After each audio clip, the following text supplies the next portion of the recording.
The lands that were opened up to settlement in the 19th century were full of rich black earth, perfect for the production of cotton because of deposits left by the Mississippi River. Also, in the very late 18th century, there was the development of a new tool, the cotton gin, a machine that made it easy to quickly process raw cotton into a form that could be woven into cloth. So formerly, slave labor had been mainly used to produce tobacco, and then indigo, rice, and sugar. But now there was a new possible use of enslaved labor, one that would prove even more profitable than those had been. So Southerners looking to make their fortunes moved into the Mississippi Valley territories of western Georgia, Mississippi, Alabama, Arkansas, Louisiana, where newly opened land was cheap. And they brought slaves with them. So this is a period of what we would call the internal slave trade. Importing slaves across the Atlantic was made illegal in 1808, although in fact it persisted illegally for decades. But it was still legal, however, to transport slaves from one part of the United States to another. So people were uprooted, families were split apart, hundreds of thousands of people were marched in chained caravans called coffles from the eastern seaboard states to the newly opened lands of the Mississippi Valley. And it was there that the form of slavery with which most Americans are now familiar developed. This is the highly organized slavery using gangs of laborers in a field of cotton under the gaze of an overseer. This kind of slavery was more profitable and it was more productive, more organized, and more brutal than the slavery that had existed before in America. This was the system that would define slavery's place in American life, and that would ultimately generate the tensions and the controversies that would tear the country apart.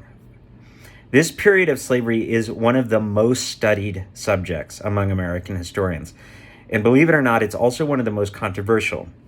Of course, all historians agree that the slavery of this period, which we sometimes call the second slavery or cotton slavery, is one of the most disturbing and morally evil episodes of the American past. But there's still a lot to debate and to disagree about. One of the most controversial disputes over this period is something that is called the slavery and capitalism debate. This debate has been going on for decades. It's still going on today. During my early period in graduate school, I was very privy to this debate because I had professors who were on different sides of it. It might sound a little abstract, but let me try to explain it to you. And this will give you some idea of the kind of things that historians invest a lot of time in arguing about. So, to refresh people on what capitalism is a system in which goods are produced in order to be bought and sold for money in a marketplace. And this includes the buying and selling of the goods that are used to produce goods, which we would call capital goods, or the means of production in Marxist terms. Classic definitions of capitalism also include the fact that people are free to sell their labor in a marketplace. They seek jobs from employers who require their labor to produce goods for sale, and they can sell their labor to whomever they please. It's this last point, really, that for some scholars makes slavery a fundamentally different system from capitalism. These scholars would argue that the lack of free labor had multiple consequences for how the slave system operated and made the slave system generally backward and inefficient in comparison to the capitalist system. But at the same time, slavery did involve, of course, the production of goods for sale in a marketplace by private owners of capital. In fact, human beings themselves were converted into capital goods, into means of production. So some people say that, yes, slavery was capitalist. Let's talk about why this seemingly kind of abstract debate matters. Well, The importance of this debate is that slavery is, if we see slavery as something that is sort of backward and primitive relative to capitalism, this implies a sort of story of progress for America, in which slavery is replaced by a system of capitalism that is both more efficient and profitable and also more moral. The more capitalist North ultimately would prove its superiority to the slave system of the South. It would prevail against it in a civil war and lead us into both a more prosperous and a more virtuous future. In this narrative, economic productivity and efficiency and moral progress sort of go together. But if we see slavery as capitalist and believe that slavery played an important part in the development of capitalist prosperity in the US, then we might feel less assured about the progress of our society. We might say that our current capitalist system doesn't necessarily represent a decisive break with this morally shameful past, and maybe it isn't even a fundamentally different system. So this is obviously a very political debate. And from the description I've given, you might think that people on the left are all going to favor the idea of slavery as capitalist, and that only conservatives would favor the idea that it was backward and primitive. There's some truth to this.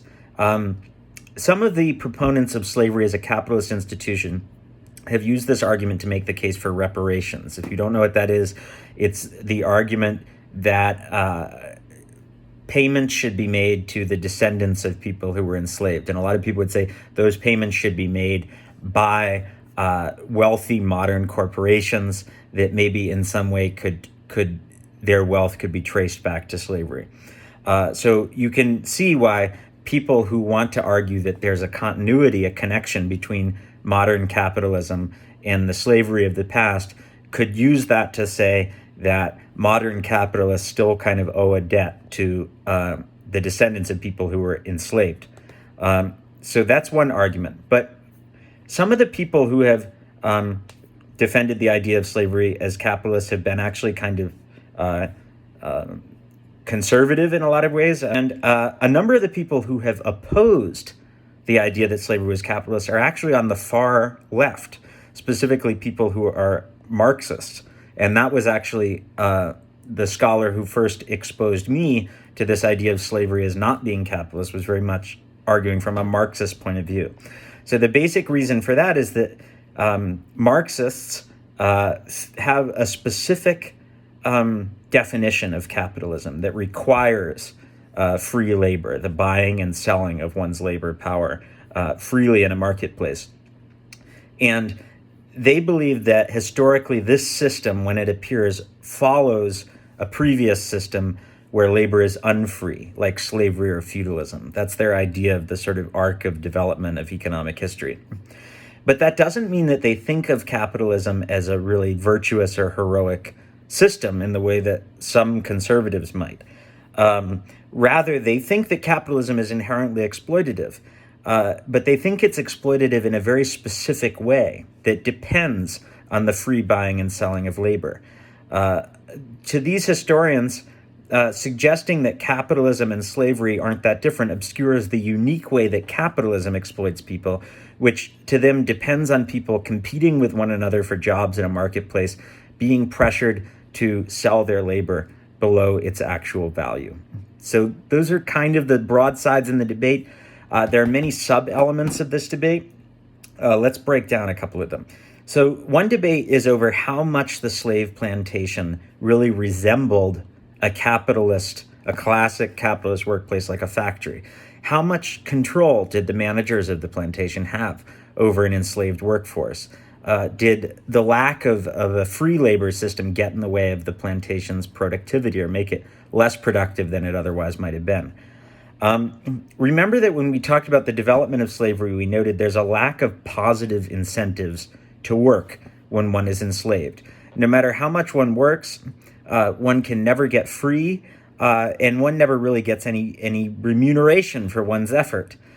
So because of this, there's an argument that slavery produces a fundamentally different kind of relationship between the master and slave than the relationship between an employer and employee, because the enslaved person has few incentives to be highly productive, and the enslaver has some level of requirement to continue providing for the enslaved person's basic needs, regardless of how productive they are. So some historians have disputed this from two very different angles.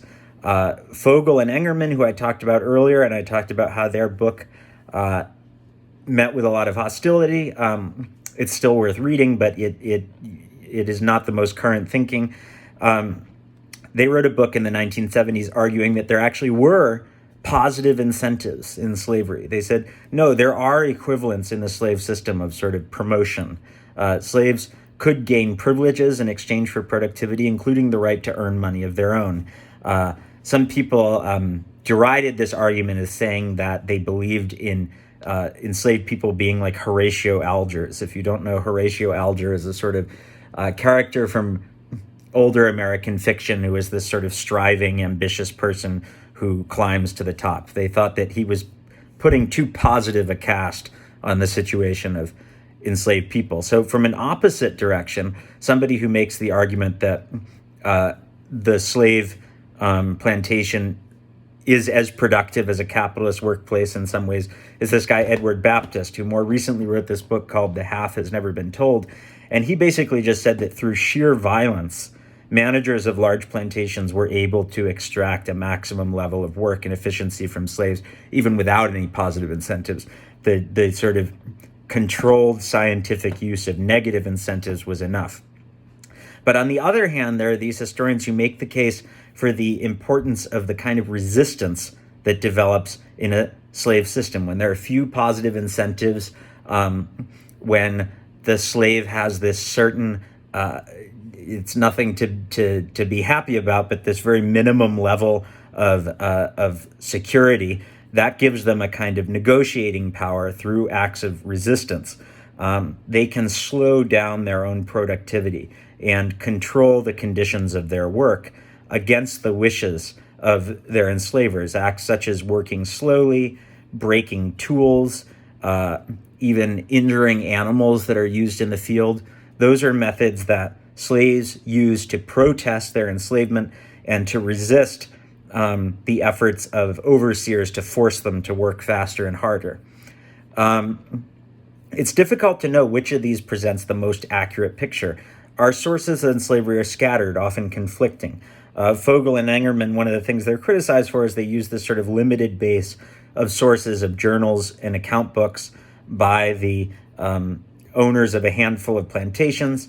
Baptist took a lot from oral history interviews with former slaves conducted in the 20th century. Those interviews, the usefulness of them as primary sources is a controversial subject. You're going to look at some of them and you're going to think about that issue.